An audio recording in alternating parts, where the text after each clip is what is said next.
Before we get to the story, I'd like to say thanks so much for visiting my new channel.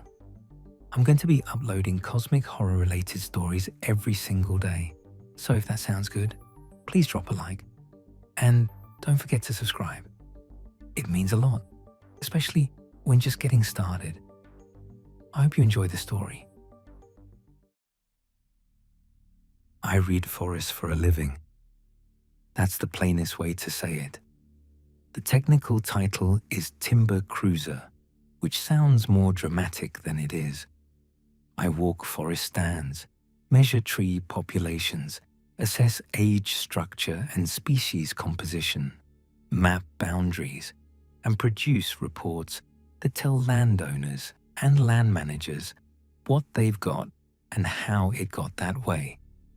I've been doing it for 18 years across the Coast Range foothills of the Pacific Northwest, working independently on contracts from timber companies, conservation land trusts, and county land management offices.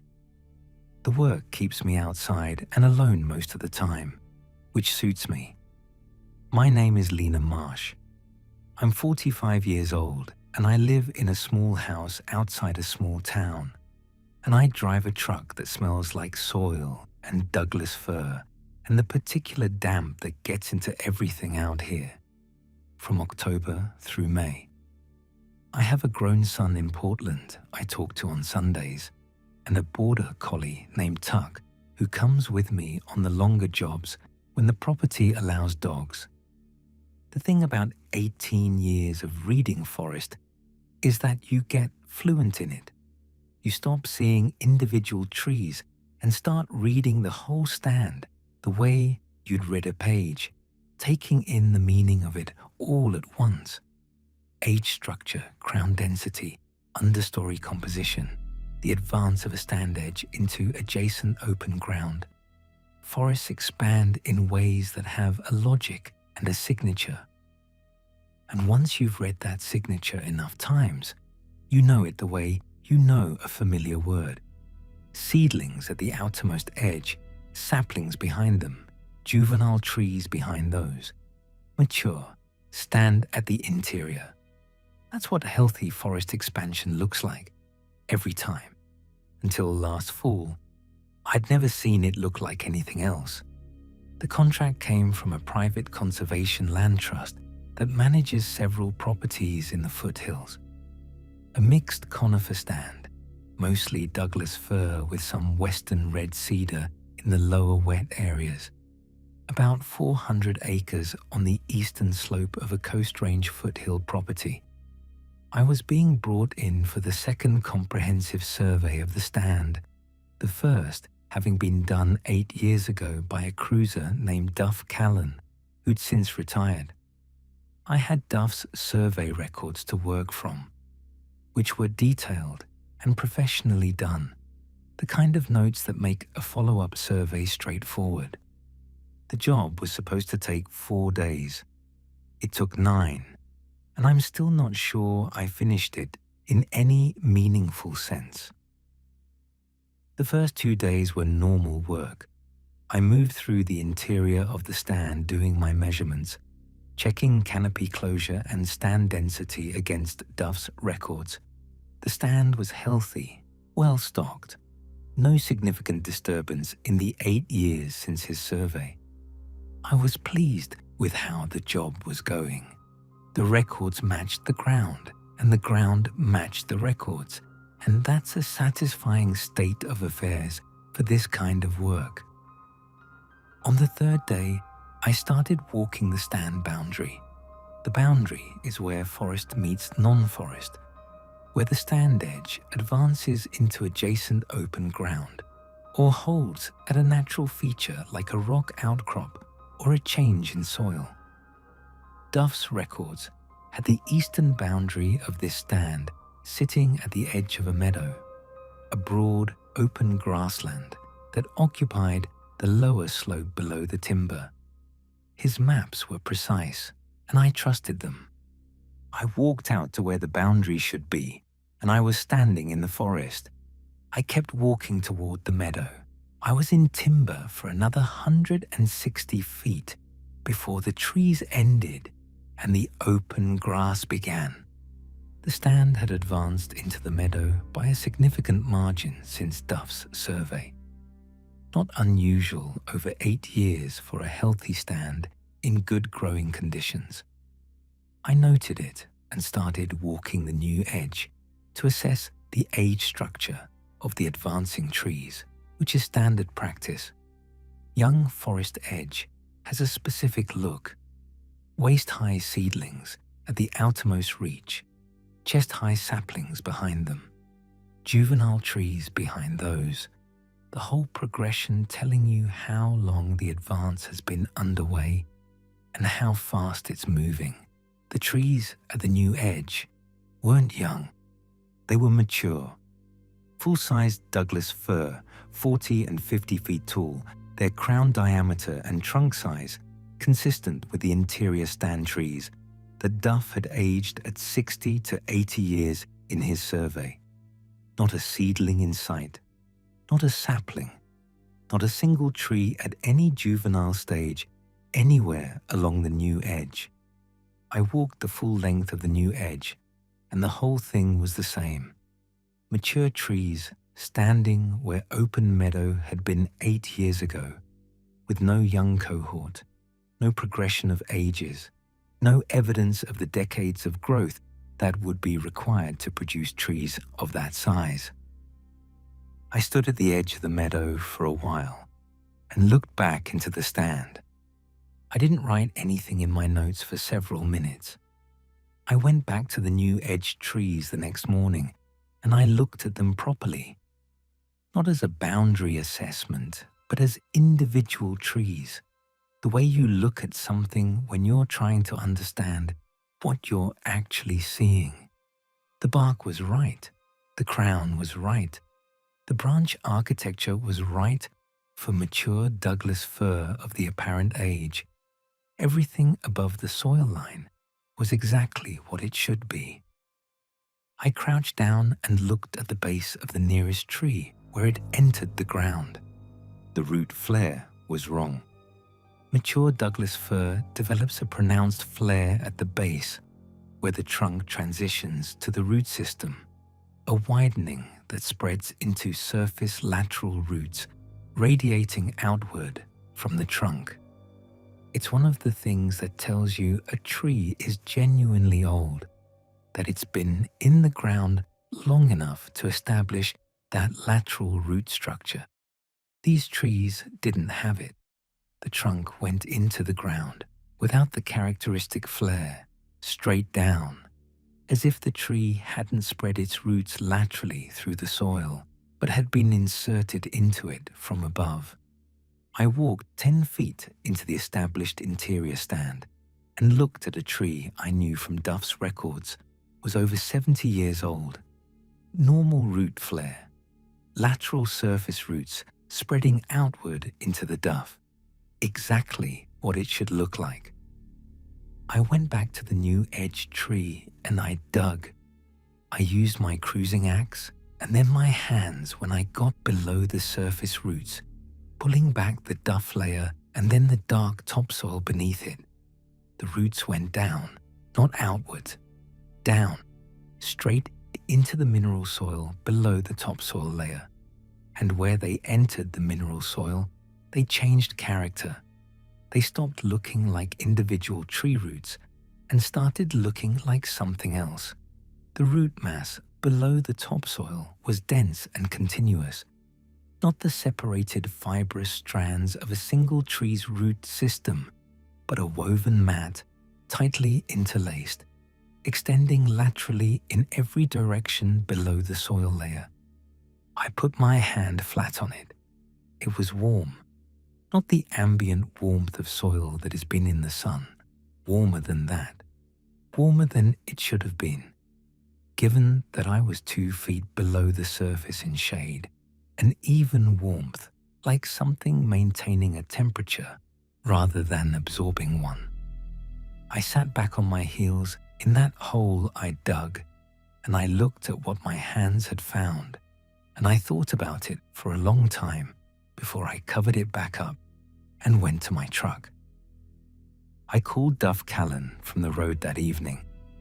He's retired to a small property on the coast, still sharp, the kind of retired professional who keeps all his old records organized because the habits of a career don't dissolve easily. I told him I was doing the follow-up survey on the Coast Range property and that I had some questions about the boundary he'd mapped. He was happy to talk about it, remembered the property well, said it was a nice stand on a nice piece of ground. I described what I'd found at the boundary, the advance into the meadow, the mature trees without seedling cohorts. He listened without interrupting. When I finished, he was quiet for a moment. He said he was certain about where the boundary had been when he surveyed it. His records were solid and the meadow edge had been clear and unambiguous. No question about it.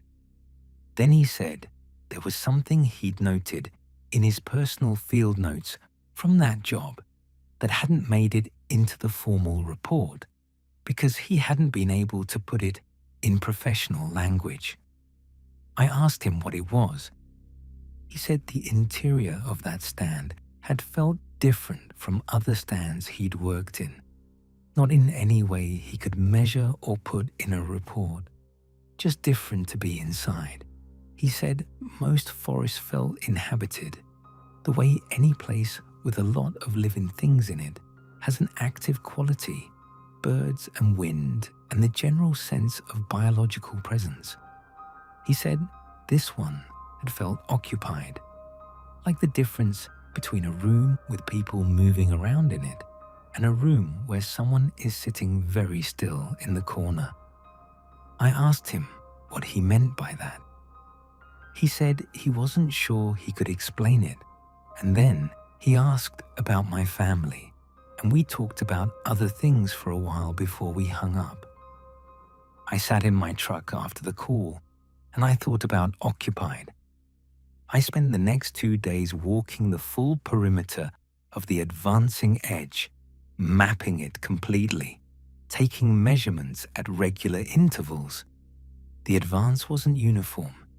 It was faster on the south and west sides of the stand, where the meadow had deep grassroots soil built up over years of grassland succession. It was slower on the north side, where the meadow graded into rocky ground with thin soil over shallow bedrock. The pattern of advance tracked the soil depth across the meadow almost exactly, faster where there was more to work with, slower where the substrate got poor. I thought about what that meant. The ability to read the ground ahead and advance differentially toward the best of it implied something that was responding to its environment, making decisions, if that word could apply, about where to go and where not to bother. On the northwest corner of the property, I found a cluster of dead trees, 8 of them standing in what had been open meadow, their needles brown and their crowns dead. The advance had pushed into that section of the meadow and stopped. The trees were the same apparent age as the rest of the new edge trees, the same size, the same form, but they were dead. I dug at the base of one of them. Below the topsoil, the root mat that I had found under the living edge trees was present, extending back toward the stand. But at the outer reach of it, below the dead trees, it had stopped. I scraped further and found bedrock about 16 inches down, rising up in a shelf that ran across the meadow floor just below the surface. The root mat had hit the bedrock and hadn't penetrated it. It had simply stopped at the rock face, and the trees above the stopped mat were dead. I sat in the dirt next to that exposed root face for a long time. The trees hadn't died from disease or drought or any above-ground cause. They died because the connection below them had been severed by the bedrock. Whatever the mat below the soil layer was doing for the trees above it, that function was necessary enough that when the connection was broken, the trees died. They weren't independent organisms that had rooted themselves into the ground. They were surface expressions of something below. The mat was the thing. The trees were what the mat produced above itself. The forest wasn't the organism. The forest was the skin of the organism. I took a sample from the exposed root mat at the dead tree site. I used my knife and cut a piece of it free and sealed it in a sample bag and sent it to a forest pathologist I'd worked with before, a man named Dr. Wei at a university extension office, who I trusted to look at something unusual without making me feel foolish for sending it. He called me 3 days later. He said he couldn't classify what I'd sent him. He'd run it through his standard identification protocols, and the structure was superficially similar to root tissue and mycelium, but it matched neither cleanly. The cellular structure was unlike any fungal or root tissue in his reference materials. He asked where I'd collected it, and I told him a forest boundary in the Coast Range foothills. He asked if I could send more material and whether I could share the site location. I told him I'd think about it. I didn't send more material. I've thought about why, and the honest answer is that I wasn't sure I wanted whatever came next from that conversation. Dr. Wei is a scientist, and scientists follow things where they lead, and I wasn't sure where this led was somewhere I wanted to be responsible for opening up. I think about that choice sometimes, whether it was the right one. I haven't decided. I finished my field work and wrote my survey report for the Land Trust. The report documented the stand accurately: species composition, density, age structure, health assessment, all of it factual and professionally done. I documented the boundary advance, noted the absence of a seedling cohort at the new edge as an unusual characteristic worth monitoring, recommended a follow-up survey in 3 to 5 years to track further changes, standard language for an unusual finding. I said nothing about what was below the soil. I don't know exactly why I left it out. The professional reason is that I didn't have a classification for it, and a survey report isn't the place for unclassifiable findings you can't support with standard methodology. But that's not the whole reason, and I know it isn't. The whole reason is that I walked that stand for 9 days, and I understood by the end of it that what I was walking through wasn't forest in any sense I'd been trained to assess. It was a surface, a moving surface, spreading through the soil of the Coast Range foothills by advancing the dense connected mat below the topsoil into open ground ahead of it and producing mature trees above itself as it went. And the report I was writing was going to be read by a land trust that managed the property and that had no framework for what I was actually telling them. And the framework they did have, the conservation framework of protecting a healthy forest stand, was the exact thing that would keep anyone from doing anything that might interrupt what was happening on that property. I filed the report. I drove home. I took Tuck for a long walk. And I didn't think about it for 2 days. Then I drove back to the property. I went back on a Tuesday afternoon alone, and I walked the advancing edge one more time. It had moved. I had GPS coordinates from my survey 2 weeks earlier, marking the outermost edge trees. The edge was past those coordinates now. Not by much, 6 to 8 feet in most places, more in a few. but measurably, clearly past where I'd marked it 2 weeks before. I stood at the new outermost position of the edge, and I looked back into the stand, and I tried to see it the way I'd seen it on my first day on the property, as a healthy mixed conifer stand on a nice piece of Coast Range ground. A forest doing what forests do. I couldn't see it that way anymore. I could see the mat below, not literally, not through the soil, but in the way that knowing something changes the way you look at everything connected to it.